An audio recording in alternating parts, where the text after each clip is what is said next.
Nowadays, everybody goes into something with a preconceived notion. It's very, very rare for somebody to think for themselves. So immediately when you see all the backlash for something, you automatically think like you're not gonna like it. And that's kind of how it was with this new Spider-Man show everybody saw. Which is why today I'm gonna be talking about Your Friendly Neighborhood Spider-Man.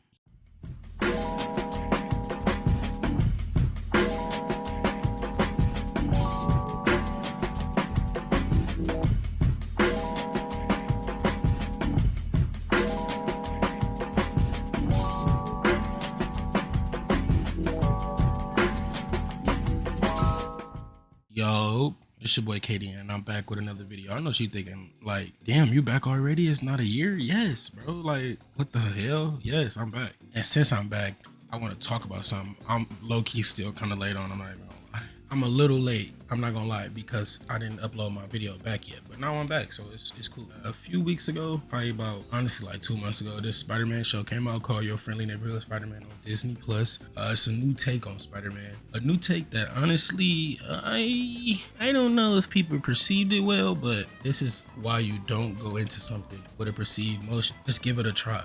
A rule of thumb for me with the new show, give it the 3-episode rule.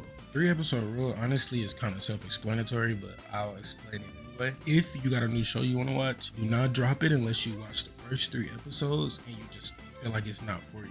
That first episode is either gonna start off slow because it's building the plot, or it's gonna be the craziest episode because it's trying to get you to keep watching. That's why you gotta watch 2 more, because that's when you know if you really like the show. So if the first episode is building plot, the second one is expanding from that plot, and the third is usually either the climax of that first plot or it's still building, but it's bringing more. That's why I say you gotta watch 3 episodes before you drop a show. But with this, I think it dropped the first 3 episodes the first day it came out, and watching it, it's people just, you gotta give stuff a chance, because if you listen to everybody you hear on the internet, you're gonna miss out on some good stuff. Now, my main criticism with this show when it first came out did not have to do with the actors or what gender, or I don't care about none of that. The race of Norman Osborn, bro, my nigga Norman got waves. Are you crazy? Look at his shit. He's spinning. That alone gives the show a 10 out of 10. Are you what? Anyway, my main gripe was the animation. I thought when this was originally announced that it was supposed to be a 2D animated show, but it's really a 3D animated show. If you look at some of the animation and like the trailers, even in the real episodes, it's a little stiff, but I think that was real easy to get past. And I'm a big guy on animation, since that's something that I have like a lot of passion in. I went to school for animation, but I've always been a fan of 2D more than anything. But the animation in the show isn't as bad as you think it is. But with this being a brand new show, everybody knows the story of Spider-Man. Everybody knows he's a teenager. He gets bit by the spider. He goes through his trials of learning how to use it. He makes him a suit. He becomes Spider-Man. And he gotta hide his identity from everybody. The story is fire. Don't get me wrong. Even if you retell it, 9 times out of 10 it's gonna hit. But I'm sure some people are ready for something different. And that's what this show did. When I tell you it's different, it's different. This is honestly probably the first Spider-Man show that, well, Ultimate don't count, but this is one of the first Spider-Man shows that I watched where I really didn't know it was like hopping in on the next episode because they diverted from the main story so much. So the whole series starts off, it looks like a normal day for Peter Parker. He going to school, but out of nowhere, a fucking portal opens with like a Venom-like monster, and he comes out of the portal, and then he brings a spider with him, and that's how Peter gets his powers. And the only way that he gets help fighting this thing is Doctor Strange comes. Like, when have you ever seen it? I don't know if it's a comic or anything like that. I read comics, but I'm not like well versed in it, so don't go in my comments.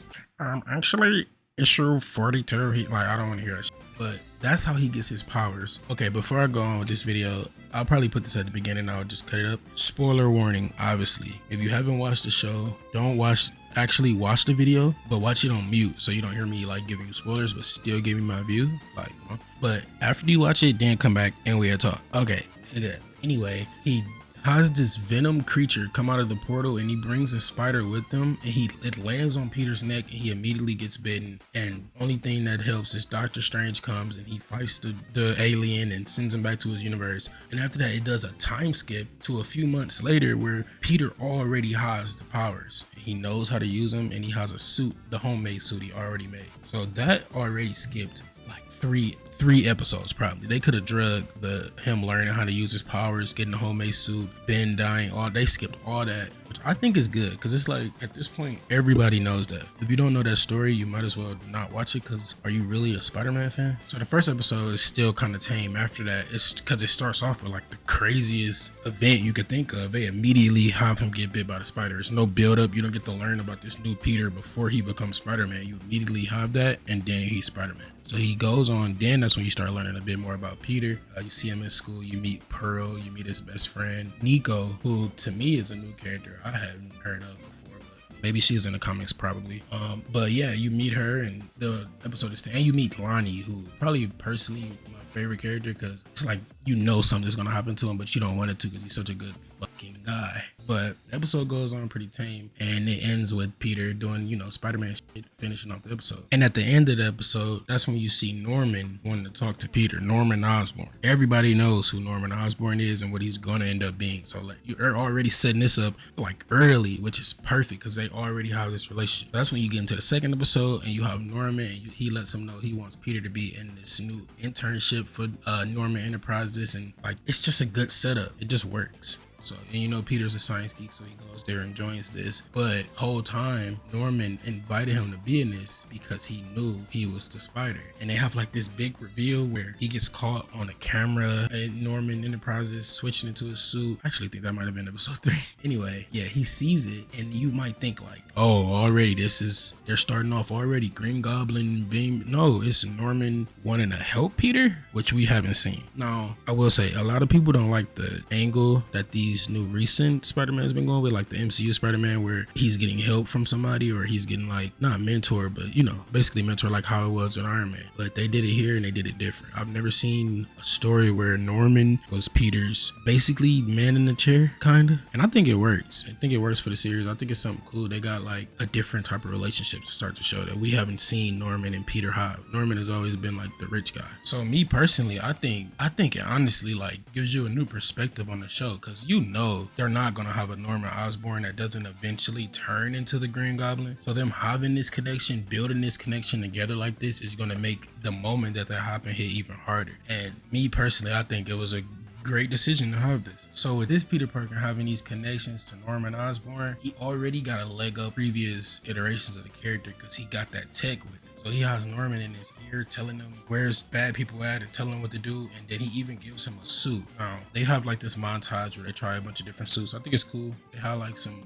goofy suits in there, like homages to other suits. Then he gets this white suit, which is clearly the Future Foundation suit, but for some reason they like try to make it a different theme. But I think it looks good. It looks great, honestly. It's a good Future Foundation suit, but they don't call it. I know a lot of people are not rocking with that, especially PSM. I know he's not rocking with that. Shout out PSM. But he gets this new suit and it's from Norman. So him and Norman are working together. And eventually Harry finds out, so that's how they become friends too. Harry finds out because his dad, and he's technically his man in the chair, but it's really Norman. And while all this is going on, the other character I told you about, Lonnie, he's getting his whole life turned around. He went from this star football player, he cares about his grades, his friends. He's genuinely a good person. He's not like Flash, who's a bully. He's a good guy. He's a good fucking guy.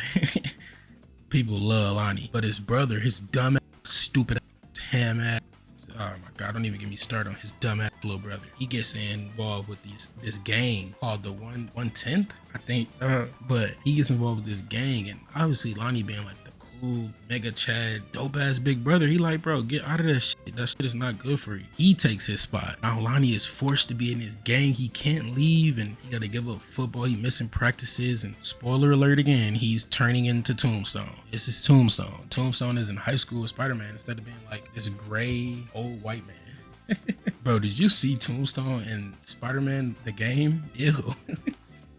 That nigga look like a gray Debo or something from Friday. He looks gross. But Tombstone in this show is cool. Lonnie from school, it's fire. I really like that. Even though I love Lonnie like as a character in this show, and I know he's eventually gonna be like an enemy for Spider-Man, just the fact that he was this cool anyways, it just automatically makes him cool in my eyes. But like I was saying earlier with the 3-episode rule, if you get to the 3 episodes of this, the 3rd episode shows Doc Ock. You mean to tell me you're gonna watch all 3 of these episodes and you're gonna get to the end of episode 3 where they reveal Doc Ock and you're not gonna want to tune in? That's why you have to give shows 3 episodes. It's basically like 3 strikes and you're out. If you like the 1st episode, don't like the 2nd, and like the 3rd, why not keep watching it? Except you're 2 out of 3. That's a good ratio. So that's when we just start going through, and it's just good Spider-Man content. You get good fights. The animation is pretty good in the fight scenes, to be honest, and you get good storytelling, more stuff with Lonnie, Peter growing as Spider-Man, him and Osborn, him trying to level out his life with being Peter and being Spider-Man, like all good Spider-Man shit, and they do a great job of it. But eventually Spider-Man meets the Scorpion, and Scorpion was also, it just hit me now,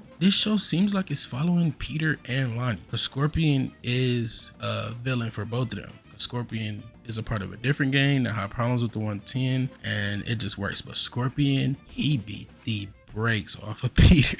He beat his ass. I'm not even gonna lie. Peter, he gets his ass beat by Scorpion, and that's when he goes through like his arc where he doesn't know if he wants to be Spider-Man anymore. He loses the suit Osborn gave him, so he's using like other shit. It's good shit, trust me. So after his supreme ass whooping he gets from the Scorpion, he does take like a little break, just a little, like few episodes of getting away from Spider-Man, still trying to think. During that time, Nico finds out from Harry that he told Harry before her, and she's mad because he didn't tell her first. So Peter is dealing with all this drama, which just makes the show better because, let's be honest, the whole purpose of Spider-Man is you just get to see that nigga suffer, and it's good shit. But in the midst of finding all this, he has a design for a spider suit that he drew up, and Harry goes and makes it for him.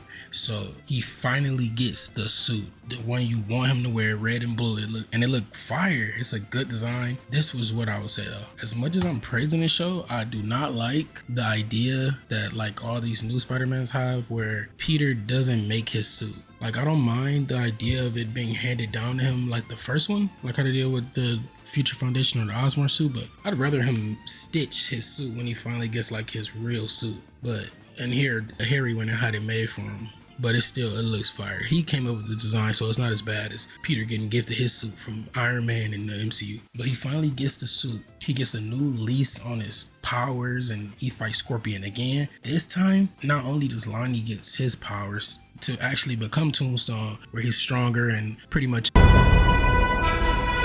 but Peter also doesn't hold back, and he beat the Scorpion's ass.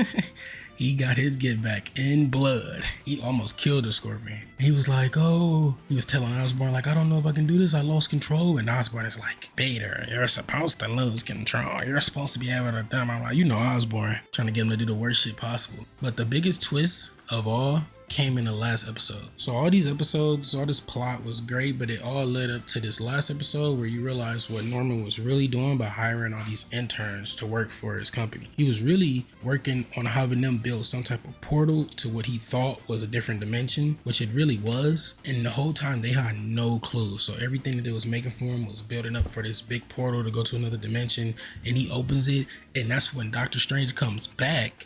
He stops him from opening the portal. You're like, wait a minute, this looks familiar. This nigga opened up a time machine basically, and it's like a big time loop because you see the spider that bit Peter, it falls back down and it shows again when they I ain't gonna lie, that was crazy. That was actually a twist that I was like, wait a minute, huh? I had to like rewind it. But I'm telling you, like, this show is fire, and if you go into it automatically thinking negative, I promise it's not a good look. It's actually a really good show. I really did enjoy it, and I really hope they take more risks like this with these stories, because everybody know the original stories. They're great stories, don't get me wrong, they should be told, but to an extent we have to have new stories like this, and I think that's mainly why this show is working. I think season 2 has a lot of opportunity to be great. A lot of people are upset because they got Spider-Gwen, they showed her. I don't think it's that bad. I think she could work. It just depends on how they use her. She'll probably only be in maybe for like the last episode, or like a few episodes, or I don't know, who knows, because at this point it's so unpredictable. But yeah, with that, I want to hear from you guys. I want to hear in the comments, did you watch this? Will this video make you watch it? If you watched it, tell me what you think about it, your opinion on it. I think this is a great start and a great first season for this show. I do want to see the animation get a little better, because if you're gonna do 3D animation, I feel like it can be better. Like Arcane and Spider-Verse, they've done great 3D animation. This can be better, but so far story-wise, I'm rocking with it heavy. So yeah, I definitely recommend giving us this out a chance. And please, if you want to watch something, if you want to do something, if you want to read, anything, just do it. Don't go look at other people's opinion. Don't go check Rotten Tomatoes first before you do it, or IGN. Just do it. Play that game, watch that show, read that book, do whatever, and you never know, you might like something. But yeah, on that note, I'm gonna head out. This was a video that I posted less than a week since my last one. So like, what y'all gonna say now? Other than just sub, like, bro, subscribe, like it, anything. We back better than ever. New video soon. I'll catch y'all. Peace.